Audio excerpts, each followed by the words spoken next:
अरुण को माइक दे रहा हूं। राम जी का एक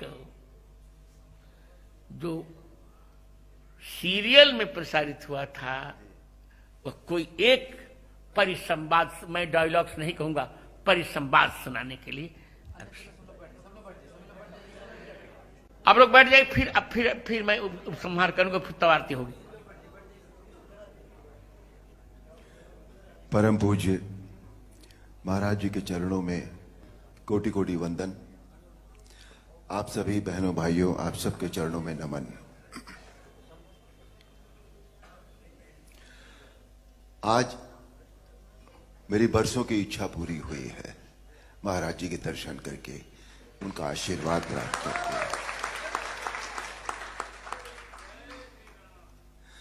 जिस स्नेह के साथ उन्होंने मुझे अपने गले लगाया और उसमें जो भाव था, जो मुझे महसूस हुआ, वो या तो मां लगाती थी या महाराज जी ने लगाया है।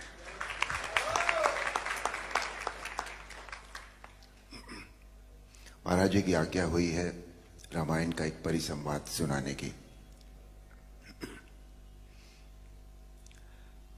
एक प्रसंग है जो हमारी रामायण थी उसमें कि रावण जब पहली बार भगवान राम के सामने युद्ध क्षेत्र में आते हैं तो उनका सामना सभी से होता है। पहले हनुमान से भी होता है, सुग्रीव से भी होता है, सभी लोगों से होता है, पर कोई भी रावण को कुछ कर नहीं सका था क्योंकि इतने वरदान थे उनके पास। पर संध्या होते होते जब वो भगवान राम के सामने जा पहुंचे तो भगवान राम ने उनके रथ का पहिया, उनकी ध्वजा रथ की, उनकी खड़क, सभी कुछ तहस नहस कर दिया। और एक पल ऐसा आया जब सदैव रथ पर चलने वाला रावण धरती पर खड़ा था और तब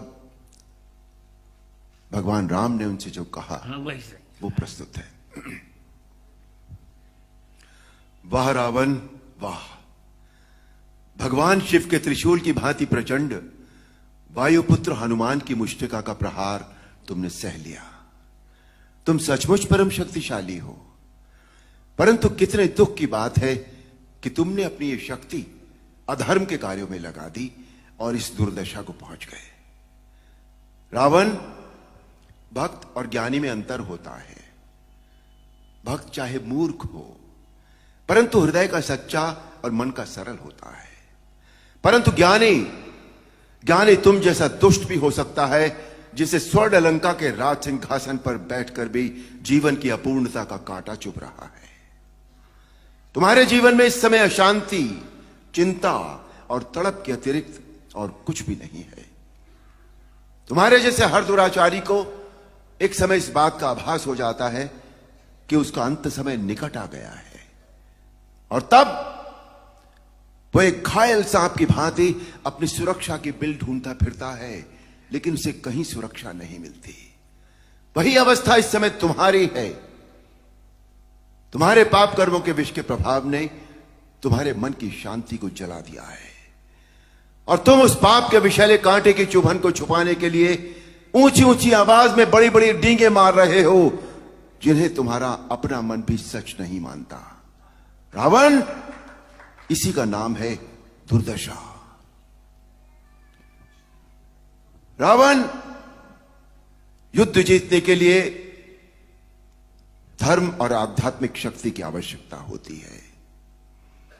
पाश्विक बल और अस्त्र शस्त्रों की गिनती से युद्ध नहीं जीते जाते। तुमने एक समय लक्ष्मण से कहा था कि तुम्हारे यहां कोई नीति, न धर्म की नीति होती है न युद्ध की नीति होती है, परंतु हमारे यहां युद्ध का भी एक धर्म होता है। हम निहत्थे शस्त्रहीन शत्रु पर कभी वार नहीं करते। यह है रघुवंशों की वीरता। तुम इस समय अपमानित अवस्था में, शस्त्रहीन अवस्था में केवल शत्रु की दया के कारण जीवित हो, इसी का नाम है दुर्दशा। अब जाओ,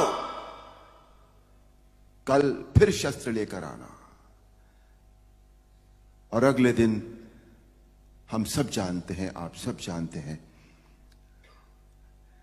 अन्याय पर न्याय की जीत हुई, अधर्म पर धर्म की जीत हुई, अनीति पर नीति की जीत हुई और असत्य पर सत्य की जीत हुई।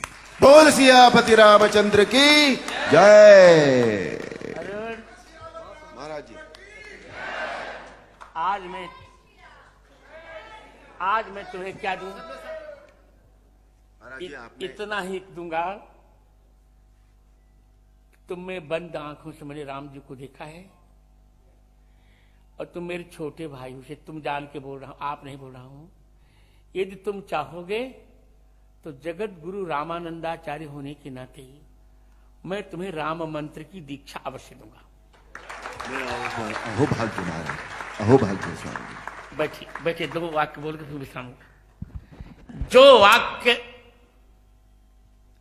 अरुण जी ने आज राम जी का जो परिसंवाद सुनाया, उसका श्लोक है वाल्मीकि रामायण का। प्रयाहि जानामि, बहुत अच्छे। प्रयाहि जानामि रणार्दितस्तुम, इसी का परिसंवाद सुना रहे थे। प्रविश्य रात्रिंचर राजलंका,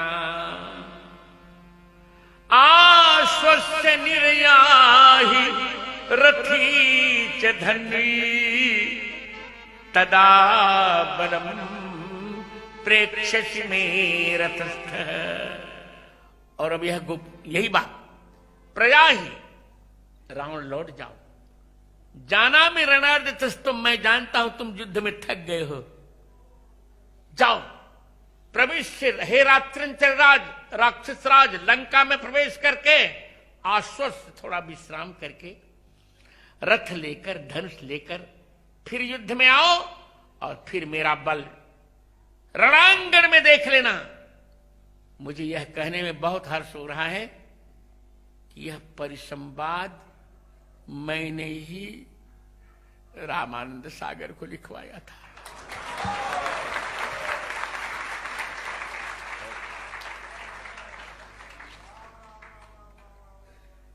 तो अब चलते हैं। मैं अपेक्षा करूंगा इस